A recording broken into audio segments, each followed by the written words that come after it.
만일 우리가 그리스도와 함께 죽었으면 또한 그와 함께 살 줄을 믿노니 이는 그리스도께서 죽은 자 가운데서 사셨음에 다시 죽지 아니하시고 사망이 다시 그를 주장하지 못할 줄을 알미로라.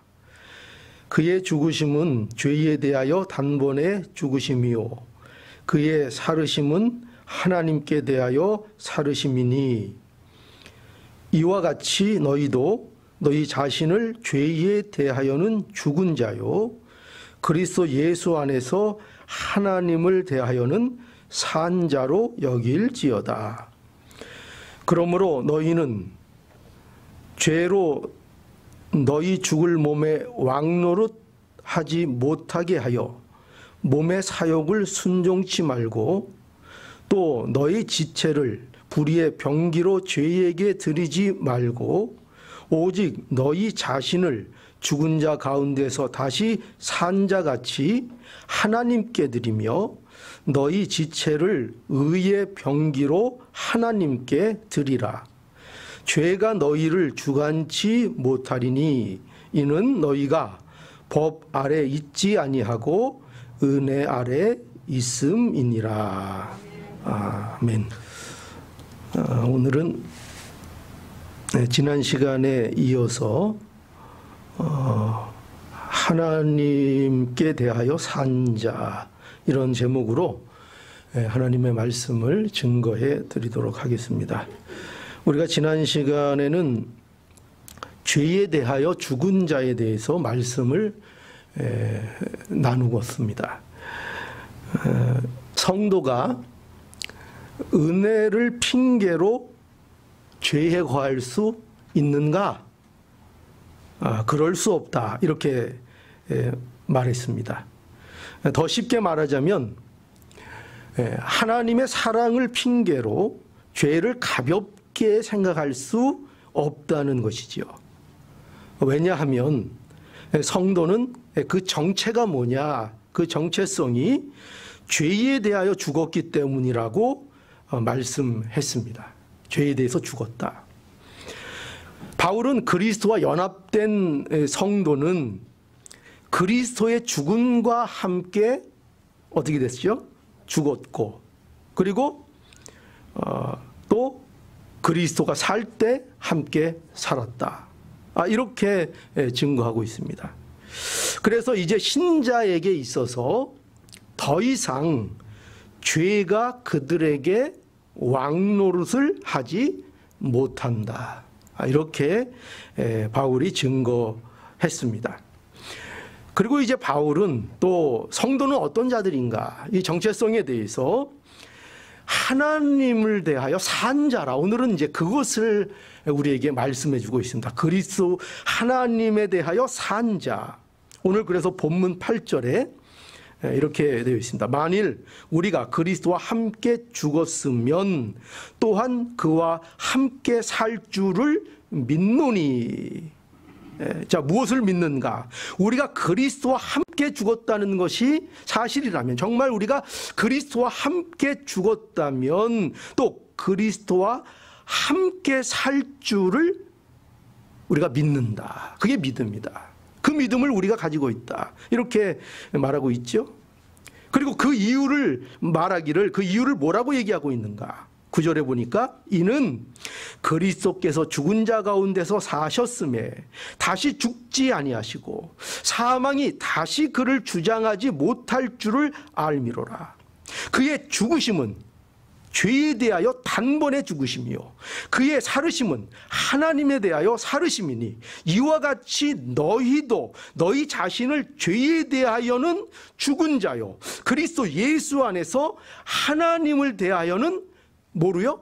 산 자로 여길지어다 라고 분명하게 말씀하였습니다. 자, 그러니까 분명하게 여기 밝히고 있죠. 성도는 어떤 자라는 거죠? 성도는 어떤 자라고 성경이 말하고 있습니까? 여러분 이걸 알아야 돼요. 여러분은 여러분 자신을 믿으면 안 돼요. 여러분 자신을 믿으면 안 되고 여러분이 누구이냐 하는 일에 있어서 여러분이 여러분 자신을 믿으면 안 되고 성경이 무엇을 말하는가를 믿어야 합니다. 나에 대해서, 성도에 대하여. 과연 내가 성도가 되었다고 하는데 그 성도가 뭐냐, 도대체 내가 무엇이 되었느냐 하는 이 문제를 내 자신을 믿는 것이 아니라 성경이 말하고 있는 사실을 믿어야 합니다. 그러니까 우리는 성경을 믿습니다. 내 자신보다 성도는 뭘 더 믿어요? 성경을 믿는 것입니다. 하나님께 대하여 산 자, 이것이 성경이 말하고 있는 것입니다. 이것이 성경에서 증거하는 성도의 의치입니다. 이것이 성도의 정체입니다. 얼마나 복된 진술인지 모릅니다. 단지 바울은 논리적인 문법을 따라 합리적으로 성경을 그 특성에 따라 기록하고 있지만 이 성경의 말씀은 무미 건조한 말씀이 아니라 이 말씀은 우리에게 참으로 복된 말씀이라는 것을, 참으로 복된 진술이라는 것을 우리는 알아야 합니다. 그래서 오늘 분명히 뭐라고 바울이 진술하고 있습니까? 하나님께 대하여 너희는 산자다, 산자다. 그러니 우리가 우리 신앙생활을 잘 하기 위해서는 이 하나님께 대하여 산자라는 것이 도대체 무슨 말인가, 그래서 우리의 의치가 과연 어떤 것인가, 이것을 정확하게 알 때에, 잘 이해할 때에 우리가 참된 바른 신앙 힘있게 해 나갈 수 있을 것입니다. 자, 그래서 그러면 하나님께 대하여 산 자는 과연 어떤 자를 말하는 것인가? 첫째로 이겁니다.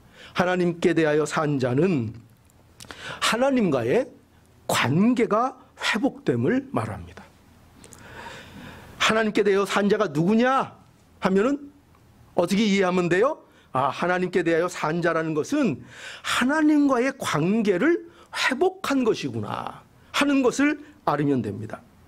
여러분, 우리는 모두가 하나님께 대하여 이전에는 어떤 자들이었습니까? 죽은 자들이었습니다. 그래서 바울은 너희의 허물과 죄로 죽었던 너희를 살리셨도다, 에베소서 2장 1절에 말씀했습니다. 그리고 하나님께 대하여 죽은 자의 상태가 어떤 것인지를 계속 바울이 진술했는데 어떻게 진술했는가? 2절부터 보면 그때에 너희가 그 가운데 행하여 이 세상 풍습을 쫓고 공중의 권세 잡은 자를 따랐으니 곧 지금 불순종의 아들들 가운데 역사하는 영이라. 전에는 우리도 다 그 가운데서 우리 육체의 욕심을 따라 지내며 육체와 마음에 원하는 것을 하여 다른 이들과 같이 본질상 진노의 자녀이었더니, 이게 무엇을 설명하고 있는 겁니까? 이 진술이 예전에 예수 그리스도 안에 있기 전에 모든 인류의 상태, 모든 사람의 상태가 이와 같았다는 것입니다. 너희는 죄와 너희의 허물로 죽었었다. 너희는 공중 권세 잡은 저 마귀의 역사만 따라갈 수 있는 그런 존재였다. 그것이 너희의 과거였다. 너희는 본질상 진노의 자녀였다 말하고 있습니다. 또 그뿐만 아니라 에베소서 4장 18절에서 19절에 보면은요, 아주 이렇게 잘 묘사하고 있습니다.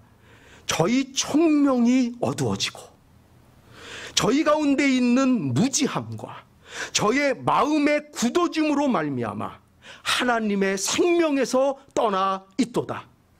저희가 감각 없는 자 되어 자신을 방탕에 방임하여 모든 더러운 것을 욕심으로 행하되. 무슨 설명입니까?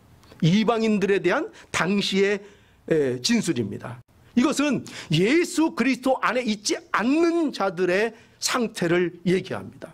하나님에 대하여 떠나 있는 자들, 그 생명과 무관한 자들, 하나님에 대하여 감각이 없는 자들, 하나님에 대하여 무지한 자들, 영적으로 무능한 자들, 그 상태를 말하고 있는 것입니다. 그런데 이렇게 하나님께 대하여 죽은 우리를 살리셨다. 성경이 그렇게, 바울이 그렇게 진술하고 있습니다. 진노의 자녀가 어떤 자녀가 되었어요? 누구의 자녀? 하나님의 자녀가 되었습니다. 하나님의 생명에서 떠나 있던 우리가 하나님의 생명을 소유한 자가 되었습니다. 예수께서, 하나님께서 예수 그리스도를 주시고, 그래서 그 안에서 하나님과 우리의 관계를 회복시켜 주셨습니다. 이것이 무슨 뜻이라고요? 하나님께 대하여 산 자라는 뜻입니다. 그러니까 저와 여러분들은 하나님께 대하여 산 자입니다. 그 뜻이 뭐라고요? 아, 우리는 하나님과 예전에는 원수되었던 자들이었는데 이제 하나님과 화목한 자가 되었구나. 하나님에 대하여 내가 산 자가 되었구나. 이렇게 증거하고 있습니다. 그래서 여러분, 우리가 이 사실을 근거로 해서 조금 우리가 좀 알아야 될 것이 뭐냐면은, 예수를 믿는 자들에게는요, 하나님의 진노의 형벌이 없습니다. 놀라운 일입니다. 여러분 생각해 보세요. 부모가 자녀에게, 자녀가 아주 말썽꾸러기예요. 그러면 부모가 자녀에게 형벌을 내립니까? 형벌이라는 건 뭐냐면, 그 속성이 뭐냐면 망하게 하는 것입니다. 아예 멸절을 시켜버리는 것입니다.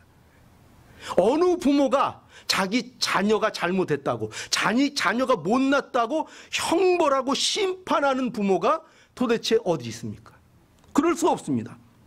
부모는 단지 자녀가 잘못하면 자녀에게 더 나은 사람이 되라고 훈계하고 교육합니다. 그것을 성경에서는 징계라 이렇게도 표현하고 있습니다. 그것이지, 그래서 그 자녀된 자들에게 하나님께서 복된 길로 더 인도하시기 위한 징계를 하시지, 결코 하나님은 성도들에 대하여 심판의, 저주의 심판, 멸망의 형벌을 내리시지 않습니다. 그 관계에서 벗어났습니다. 이미. 그것이 성도입니다. 성도인데 아직도 진노의 심판을 받는다는 것은 그건 성도가 아닌 것입니다. 그러므로 우리는 이 관계를 분명하게 알아야 합니다. 성도는 진노의 형벌을 받지 않습니다. 여러분, 이것이 왜 중요한가 하면은요, 이러한 성도에 대한 이해, 그러니까 이런 성도의 신분적 차원의 이해를 하지 못하면 우리는 신앙적으로 자꾸 낙담하고 좌절하게 됩니다.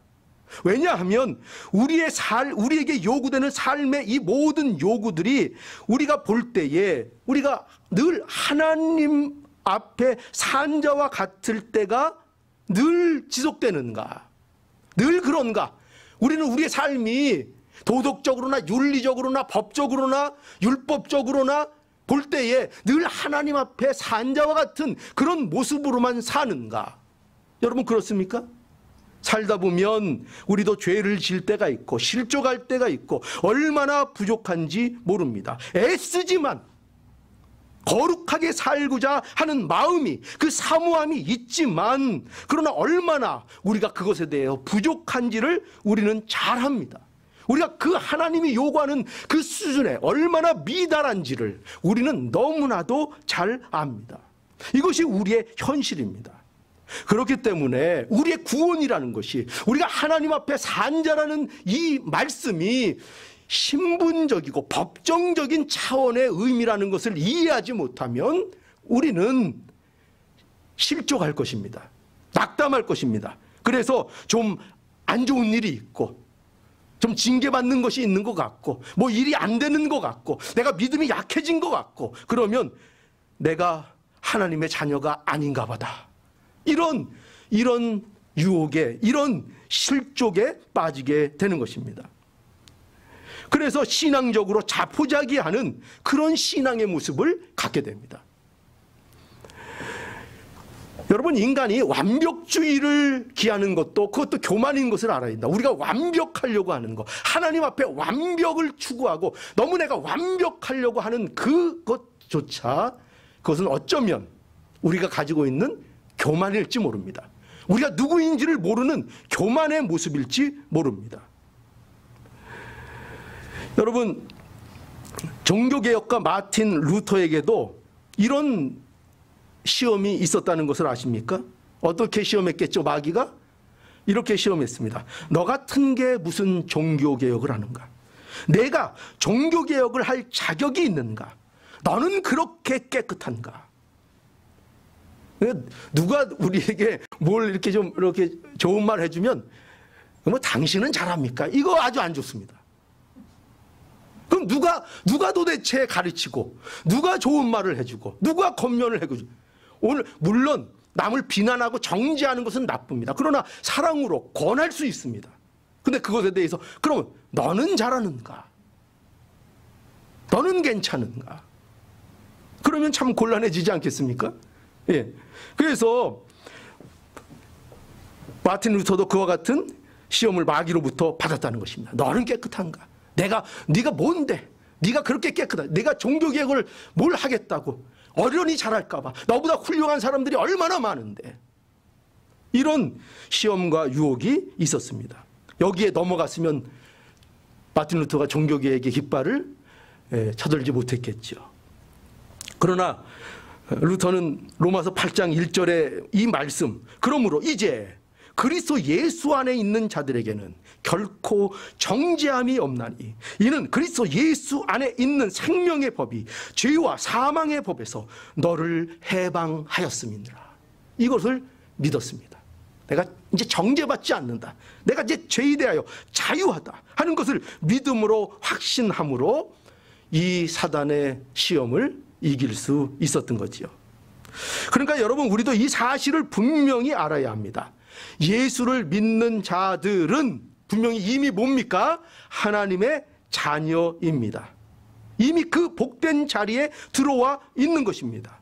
전에는 우리는 하나님을 즐거워하는 존재가 아니었습니다. 우리의 즐거움은 세상에 있었습니다. 세상이 전부였습니다. 그런데 이러한 우리가 하나님과 관계가 회복되고 하나님과 화목한 자가 되어 이제 누구를 즐거워할 수 있는 자가 되었어요? 하나님을 즐거워할 수 있는 자가 되었습니다. 이것이 하나님에 대하여 산 자인 것입니다.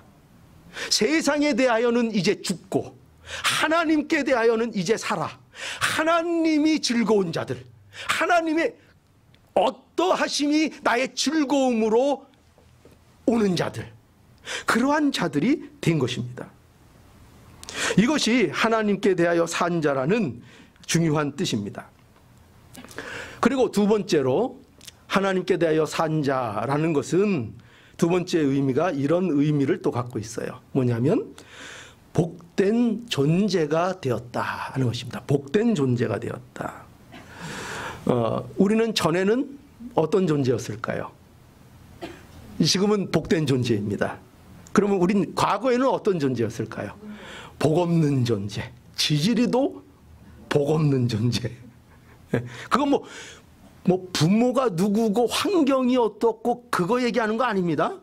그런 차원에서 복 없었다는 얘기가 아닙니다. 우리는 아무리 귀한 집에서 태어났어도 우리는 본질적으로 지지리도 복이 없는 그런 자들이었습니다. 전부 다 복 없는 자들이었습니다. 그런데 이 복 없는 자들이 이제 복 있는 자들이 된 것입니다. 이것이 하나님께 대하여 산 자가 된 것입니다. 창세기 12장에 가보면은요, 1절에서 3절에 하나님께서 아브라함을 부르시고 그에게 주신 약속이 있습니다.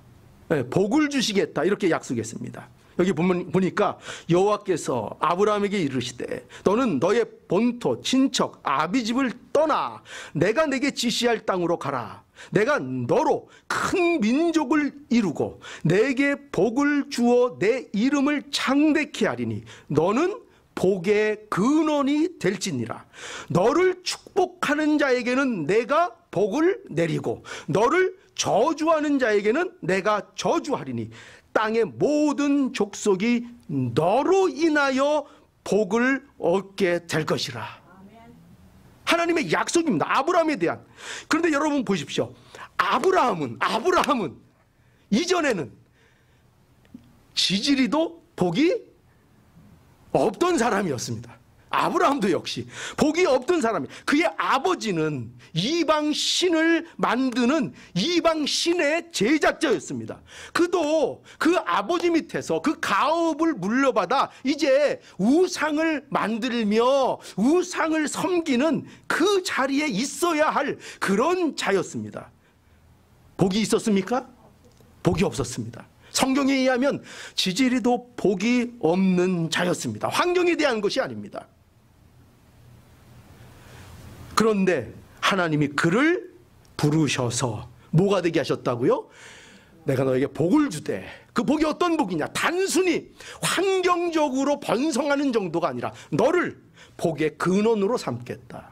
그래서 그 약속이 누구를 통해서 이루어집니까? 예수 그리스도를 통해서 이루어집니다. 에베소서 1장 3절에서 5절, 찬송하리로다. 하나님 곧 우리 주 예수 그리스도의 아버지께서 그리스도 안에서 하늘에 속한 모든 신령한 복으로 우리에게 복 주시되, 곧 창세전에 그리스도 안에서 우리를 택하사 우리로 사랑 안에서 그 앞에서 거룩하고 흠이 없게 하시려고 그 기쁘신 뜻대로 우리를 예정하사 예수 그리스도로 말미암아 자기의 아들들이 되게 하셨느니라. 여러분 보십시오. 바울은 하나님께서 에베소 성도들에게 신령한 복을 주셨다고 말씀하고 있습니다. 근데 그 신령한 복의 내용이 뭐라고요? 뭘 얘기하고 있습니까? 창세전에 너희를 택하셨다. 너희로 사랑 안에서 하나님 앞에 흠이 없게 하시려고 그 기쁘신 하나님의 뜻대로 너희들을 예정하셨다.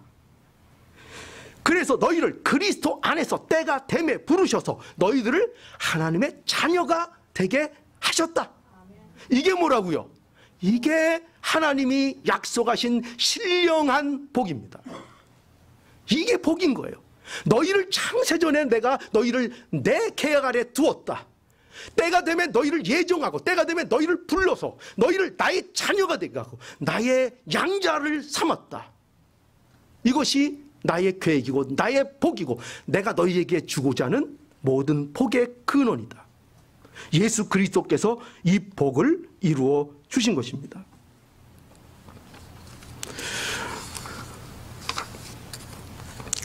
우리가 창세전에 택하신 받은 것이 복이고 우리를 향한 거룩한 뜻을 주신 것이 복이고 우리를 예정하신 것이 복이고 우리를 아들 삼으신 것이 우리의 복입니다.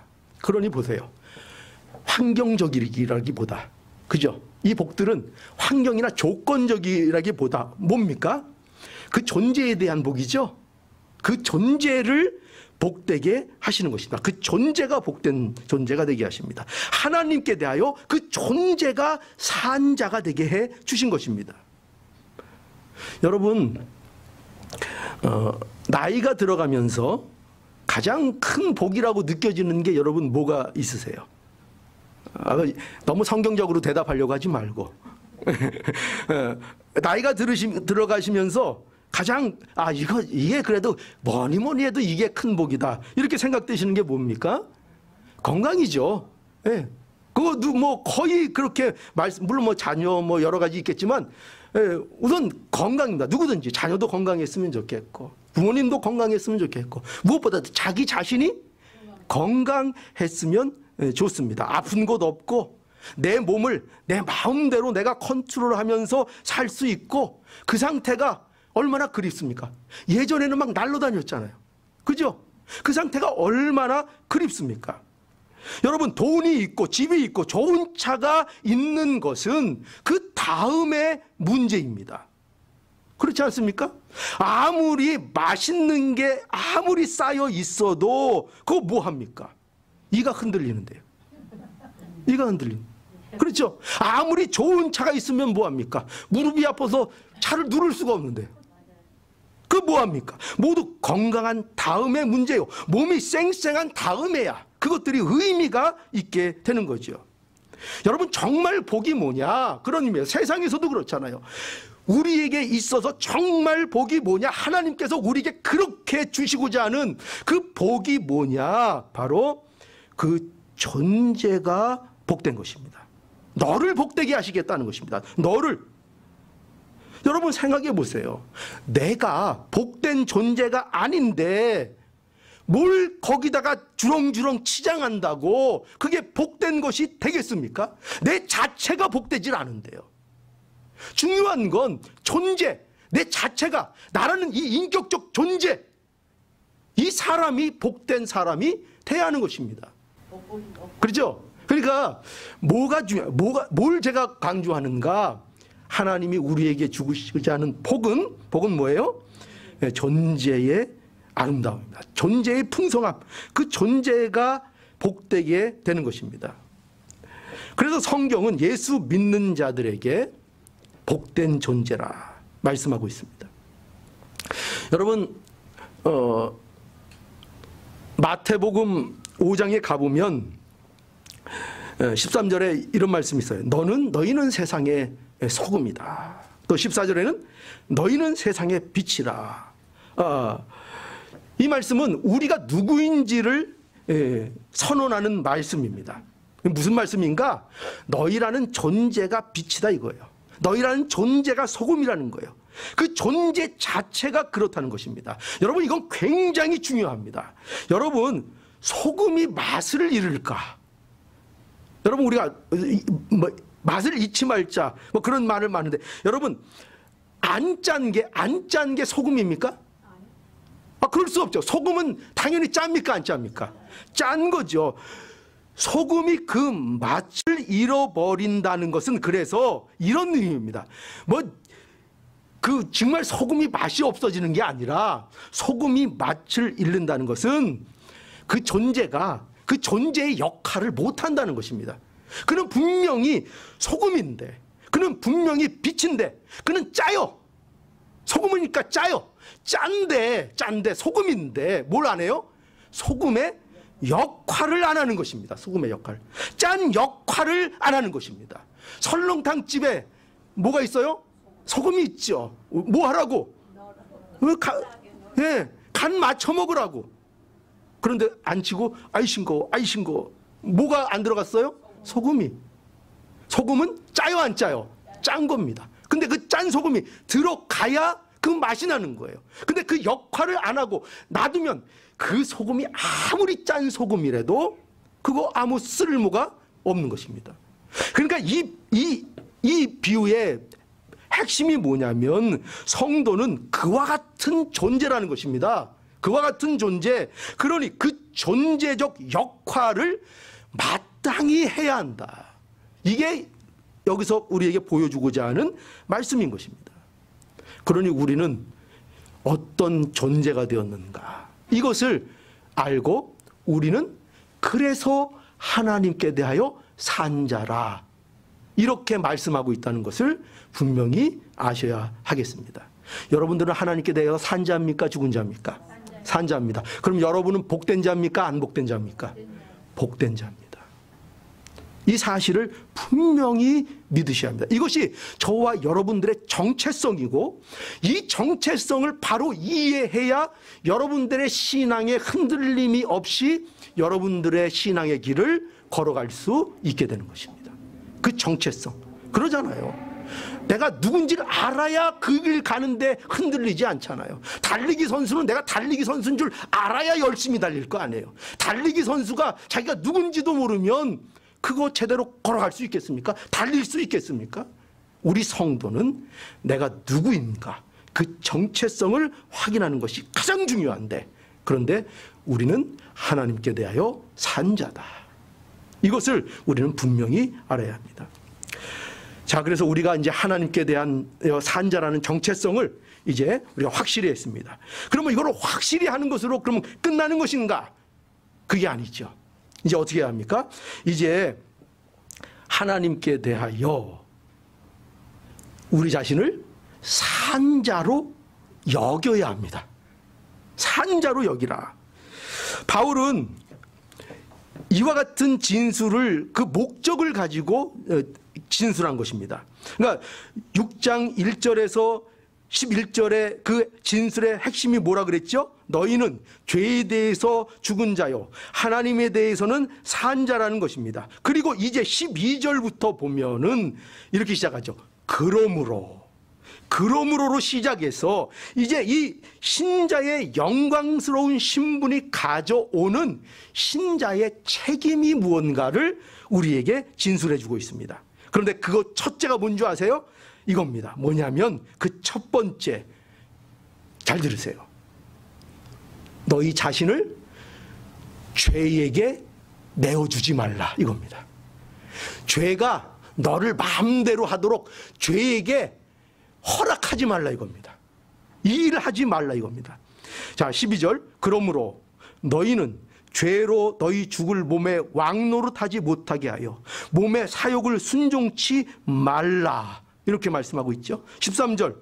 너희 지체를 불의의 병기로 죄에게 드리지 말고, 그렇게 말씀하고 있죠.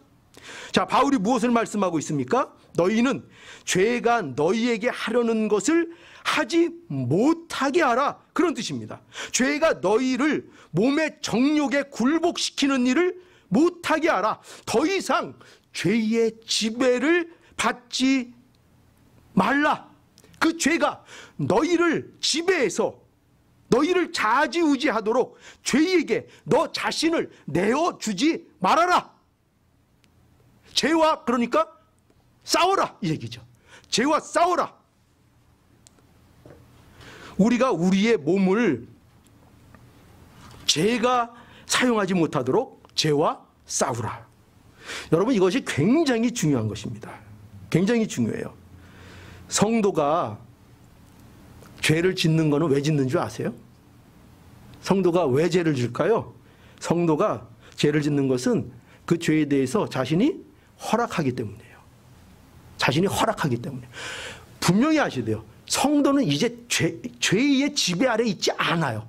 죄가 우리를 지배하지 않아요. 죄는 우리의 주인이 아니에요. 그런데 어떻게 우리가 죄를 범하는가? 뭘 한다고요? 우리가? 죄에게 우리를 내주는 거예요. 죄는요, 우리는 어떨 때 죄를 짓는가? 우리가 우리 자신을 죄에게 허락할 때 죄가 되는 거예요. 죄를 짓게 되는 거예요. 여러분, 이것을 우리가 분명하게 알아야 합니다.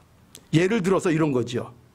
불신자를 집이라고 가정한다면요, 그 안에 죄가 주인이에요. 예를 들어 불신자 있다고 쳐요. 그러면 그 주인이 누구라고요? 죄가 그 사람의, 그 집의 주인이에요. 그러니까 그 안에 들어가려고 허락을 받을 필요가 있어요, 없어요? 필요가 없죠. 이미 죄가 장악하고 있는데, 죄의 지배 아래, 다스림 안에 있는데 무슨 죄의 허락이 필요해요? 그런데 성도는 달라요. 성도는 죄가 내 주인이 아니에요. 나를 마음대로 지배하지 못해요. 죄가 저 바깥에 있어요. 마치 손님처럼. 그래서 문을 두들길 때에 내가 열면 죄가 들어와요. 내가 그거를 마음먹고 내가 허락하면, 술 먹으면 안 된다 이렇게 생각했다가도 어떻게 해요? 안 돼, 안 돼, 그러면 안 돼. 내 안에 양심의 법이 얘기하죠. 얘기할 때 어떻게 합니까? 그래도 먹자 하면서, 그걸 누가 허락합니까? 그거 허락하는 게 누구예요? 마귀가 내 손을 막 이렇게 끌어다가 술잔을 지어주고 막 마귀가 술을 따라주고 그래요? 아니죠. 내가 따라서 내가 먹죠. 내가 그 자리 가죠. 그 뭘 하고 있는 거예요? 내가 허락을 하는 거예요. 내가, 내 자신이. 그러니까 내가 죄를 짓는 거에 대해서 누굴 탓할 필요가 있어요, 없어요? 환경, 조건 이런 거 탓할 필요가 없는 거예요. 다 누가 그걸 조성하는 거예요? 하나님이 조성자가 아니에요. 자기가 그 죄를 허락하는 것입니다. 그러니 우리가 하나님께 대하여 너희가 산자로 너희 자신을 여겨라. 너희 자신을 제발 산자로 너희 자신을 대접하라. 그렇게 살라. 말할 때 그 뜻은 뭐라고요? 죄가 너희들을 주장하지 못하도록 죄에 대하여 내가 허락하지 말라. 싸우라 하는 것입니다. 그래서 바울은 히브리서 12장 3절에 너희가 죄와 싸우되 아직 피 흘리기까지 대항치 아니하고 라고 해서 죄와 싸우지 않는 것에 대한 책망을 하였습니다. 하나님께 대하여 산 자로 자신을 여기는 것은 이처럼 죄와 처절한 싸움을 하는 것, 이것을 우리는 알아야 합니다. 그러니까 성도가 되었다는 것은 죄의 유혹을 받지도 않는 자가 되는 것이 아니고, 또 죄를 방관해도 되는 자가 되는 것이 아니고, 또 예수를 믿는다고 해서 그저 가만히 있어도 되는 것이 아니라, 예수를 믿는다면 하나님께 대하여 자신을 산 자로 여기고 죄에 대하여 치열한 싸움을 우리의 삶 속에서 살아가야 하는 것입니다. 어떻습니까? 죄에 대한 싸움이, 죄와 대한 몸부림이 여러분들에게 또 우리에게 있습니까? 죄에 대한 애통하는 마음이 우리에게 있습니까? 죄와 싸우기 위해 우리는 과연 무엇을 하고 있는가? 우리 자신을 돌아봐야 할 것입니다. 그래서 자신을 하나님께 대하여는 산자로 여기기를 바랍니다. 자, 이제 마지막으로 두 번째, 무엇에 대한 두 번째인가 하면은 하나님께 대하여 산자로 자신을 여기는 것은 그럼 뭔가? 어떻게 여기는가 할 때 두 번째로, 첫 번째는 자신의 죄에게 자신을 허락하지 않는 것이고, 두 번째로는 이제 우리의 몸을 드리는 것입니다. 두 번째는 산자로 자신을 여기는 것, 우리의 몸을 하나님께 드리는 것입니다. 자, 13절 한번 볼까요? 또한 저희 지체를 불의의 변기로 저희에게 드리지 말고 오직 너희 자신을 죽은 자 가운데서 다시 산 자같이 하나님께 드리며 너희 지체를 의의 변기로 하나님께 드리라. 그죠? 여기 계속 뭐가 강조되고 있죠? 드리라. 드리라는 거예요. 바울은 이제 성도는 적극적으로 자신을 하나님께 드려야 한다 말씀하고 있죠. 또 바울은 로마서 12장 1절에서 그러므로 형제들아 내가 하나님의 모든 자비하심으로 너희를 권하노니 너희 몸을 하나님이 기뻐하시는 거룩한 산제사로 드리라. 이것이 너희에 드릴 영적 예배니라. 영적 예배. 뭐라고요? 영적 예배가 놀랍게도 너희의 몸을 드리라는 거예요. 너희의 몸을 드리는 것이 영적 예배다. 그러니까 이게 뭘 얘기합니까? 너의 삶을 드리라. 너의 삶이 하나님 앞에 예배로 드려져야 한다. 이게 우리에게 말씀하고 있습니다. 그런데 여기 보면 특히 본문에서 바울은 우리의 몸을 뭐로? 의의 병기로 드리라 이렇게 돼 있어요. 병기. 그러니까 이 병기라는 것은 아무래도 전쟁과 관련돼 있는 것이죠. 그래서 우리가 구원을 이루어 나가는 일이 마치 무엇과 같은가? 군인이 전투하는 것과 같은 것이라는 것을 우리에게 강조하고 있는 것입니다. 그러니까 우리가 좋은 군사가 되어서 하나님 예수 그리스도와 함께 그 고난에 참여하는 참 군사의 길을 걸어가야 된다. 우리는 다 군인이다. 전쟁터의 군인과 같다. 우리 신앙생활은 그만큼 사실상 처절한 것이다 하는 것을 우리는 알아야 할 것입니다. 그래서 우리는 힘을 써야 합니다. 노력하고 애쓰고 훈련하는 그래서 실제적으로 그 삶을 사는 자들이 되어야 하는 것입니다.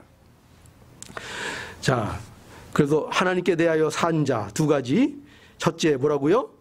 죄에 대하여 자신을 허락하지 않는 것이 죄에 대해서 산 자로 자신을 여기는 것이고, 또 우리 몸을 하나님께 드리는 것이 하나님께 대하여 자신을 산 자로 여기는 것이다 하는 겁니다.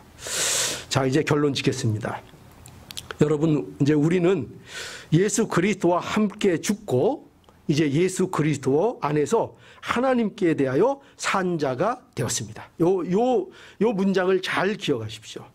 우리는 예수 그리스도와 함께 죽고 그리스도 안에서 하나님께 대하여 산 자가 되었습니다. 우리에게 이제 일어난 일입니다. 이거 우리의 정체성입니다. 우리가 이것을 분명하게 이해하고 우리의 신앙이 이제 날마다 죄에 대하여 죽고 하나님에 대하여 산 자로 자신을 여기는 그 신앙을 살아야겠습니다. 죄를 자신에게 허락하지 마시고 자신을 하나님께 의의 병기로 드리는 하나님께 대하여 산 자의 삶을, 그 대접을 여러분 자신들에게 하는 자들이 될 수 있기를 바랍니다. 여러분을 대접하십시오. 그 대접이 뭐라고요? 하나님 앞에 산 자로 여러분 자신들을 제발 여기며 그 인생으로 살아감으로 여러분들을 잘 대접하는 자들이 될 수 있기를 간절히 바랍니다. 기도하시겠습니다.